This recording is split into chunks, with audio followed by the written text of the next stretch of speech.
রমজানের সময় মাইক বন্ধ রাখা নিয়ে বিতর্ক উত্তরপ্রদেশে। এবার সেই সিদ্ধান্তের বিরুদ্ধে সরব হলেন ফিরহাদ হাকিম। সরাসরি উত্তরপ্রদেশের মুখ্যমন্ত্রীকে নিশানা করে কড়া ভাষায় আক্রমণ শানালেন কলকাতার মেয়র। ধর্মীয় অধিকারে বৈষম্যের অভিযোগ তুললেন তিনি। রমজান মাসে আজানের সময় মাইক্রোফোন ব্যবহারে নিষেধাজ্ঞা নিয়ে উত্তরপ্রদেশ সরকারের কড়া সমালোচনা করেন ফিরহাদ হাকিম।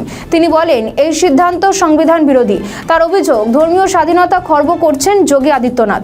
ফিরহাদ আরও বলেন, আজানের সময় লাউড স্পিকার বাজানো যেতেই পারে। সুপ্রিম কোর্টই সেই নির্দেশ দিয়েছে। তা সত্ত্বেও যোগী আদিত্যনাথ সংবিধানের বাইরে গিয়ে পদক্ষেপ নিচ্ছেন।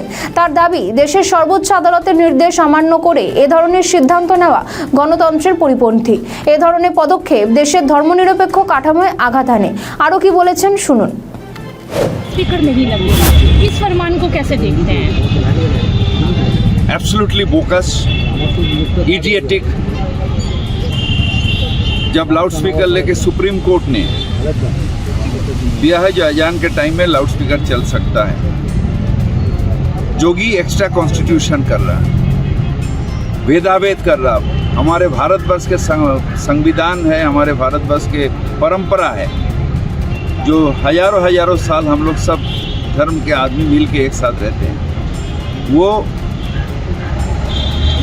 इस जो व्यवस्था है एक साथ रहने का बदले इसमें वो जहर घोल रहा है, विष घोल रहा है।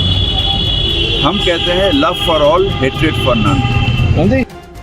আমাদের ভিডিও ভালো লাগলে লাইক ও শেয়ার করুন। কমেন্ট সেকশনে আপনাদের মতামত জানান। আরও ভিডিও পেতে আমাদের চ্যানেলটিকে সাবস্ক্রাইব করুন এবং প্রতি মুহূর্তে খবরের আপডেট পেতে প্রেস করুন বেল আইকন।